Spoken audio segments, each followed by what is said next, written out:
അങ്ങനെ നമ്മൾ നേരെ മൂന്നാറിലെത്തി. ഇവിടുന്ന് നമ്മൾ പോകുന്നത് വട്ടവടയ്ക്കാണ് കേട്ടോ. അങ്ങനെ പോകും വഴിയിൽ നമ്മൾ ഈ ഒരു ഷോപ്പിൽ കയറി. ഇവിടുന്ന് നമ്മൾ നല്ല ചൂട് ബ്രെഡ് ഓംപ്ലേറ്റും അതേപോലെ മാഗിയൊക്കെ കഴിക്കാൻ കയറിയതാണ്.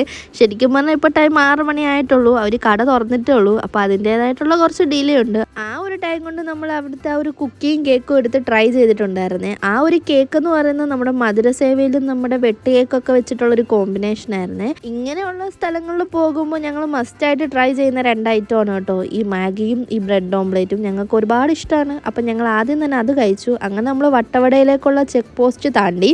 മോർണിംഗ് ടൈം ആയതുകൊണ്ട് തന്നെ ഈ വഴി പോകുമ്പോഴത്തേനും കുറച്ച് മൃഗങ്ങളെയൊക്കെ കാണാൻ പറ്റുമെന്നാണ് പ്രതീക്ഷിച്ചത്. എന്തായാലും പ്രതീക്ഷ തെറ്റിയില്ല. കുറച്ച് കാട്ടുപോത്തുകളെയും കിളികളെയും ഒക്കെ കണ്ടിട്ടുണ്ടായിരുന്നേ. ഈ ഒരു വഴി പോകുമ്പോൾ ഇവിടെ വണ്ടി നിർത്താനോ ഫോട്ടോ എടുക്കാനോ ഒന്നും പാടില്ല എന്ന് അവർ ഓൾറെഡി നമുക്ക് പറഞ്ഞിട്ടുണ്ടായിരുന്നു. നമ്മൾ പ്രതീക്ഷിച്ചത് ആനയും കടുവയൊക്കെ ആയിരുന്നെന്നുണ്ടെങ്കിലും പക്ഷേ കണ്ടത് ഇവരെയൊക്കെയാണ്. എന്തായാലും നമ്മൾ പിന്നെ അവിടെ ഒരു എവർഗ്രീൻ എന്ന് പറഞ്ഞിട്ട് ഒരു ഹോം സ്റ്റേയിൽ കയറി ഒന്ന് ഫ്രഷപ്പ് ആവാൻ വേണ്ടി നിർത്തി. അപ്പോൾ അവിടെ കയറിയപ്പോൾ തന്നെ എൻ്റെ കണ്ണിൽ ഉടക്കിയത് ഇതാണ് കേട്ടോ, ബൊക്ക മാതിരി നിൽക്കുന്ന റോസ.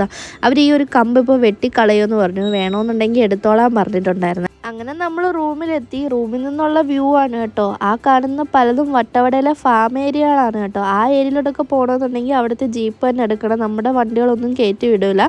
അങ്ങോട്ട് പോകുന്ന കുറച്ച് ഓഫ് റോഡിങ് ആണ്. അങ്ങനെ നമ്മളിതേ ഒന്ന് ഫ്രഷൊക്കെ ആയി റെഡി ആയിട്ട് ഇറങ്ങുകയാണ് കേട്ടോ. ഇവിടെ നിന്ന് ഇനി നമ്മൾ കുറച്ച് വ്യൂ പോയിന്റും കാര്യങ്ങളൊക്കെ കാണാൻ വേണ്ടിയിട്ടാണ് പോകുന്നത്. അപ്പോൾ പോകും വഴിയിൽ ഇതേ ആ റോസ എല്ലാം വെട്ടിയിട്ടിട്ടുണ്ടായിരുന്നു. കട്ടപ്പോൾ കുറച്ച് സങ്കടം തോന്നിയെങ്കിലും അതിൽ നിന്നൊരു കമ്പ് നമ്മൾ എടുത്തിട്ടുണ്ട്. നമ്മുടെ ഏരിയയിലൊക്കെ നട്ടാൽ വളരുമോ എന്നറിയത്തില്ല. ഇതുപോലൊന്നും പൂവുണ്ടായി ഞാൻ ഇവിടെ കണ്ടിട്ടില്ല. എന്തായാലും നമുക്കൊന്ന് ട്രൈ ചെയ്ത് നോക്കാം. ആ കിട്ടിയ റോസാപ്പൂ എടുത്ത് ചെവിയിൽ വെച്ചിട്ട് കുറച്ച് ക്യൂട്ട്നെസ് വാരി വെതറാൻ നോക്കുന്നുണ്ട്. പക്ഷെ അതൊട്ട് ഇരിക്കുന്നില്ല. അപ്പോൾ ഇത് ഫുള്ള് വട്ടവടയിലെ ഫാമിംഗ് ഏരിയ ആണ്. ഇവിടെ സ്ട്രോബെറി സീസണും കാര്യങ്ങളൊക്കെ കഴിഞ്ഞു എന്നാണ് അവർ പറഞ്ഞത്. അതുകൊണ്ട് നമ്മൾ അധികം അങ്ങോട്ട് എക്സ്പ്ലോർ ചെയ്തിട്ടില്ലായിരുന്നു.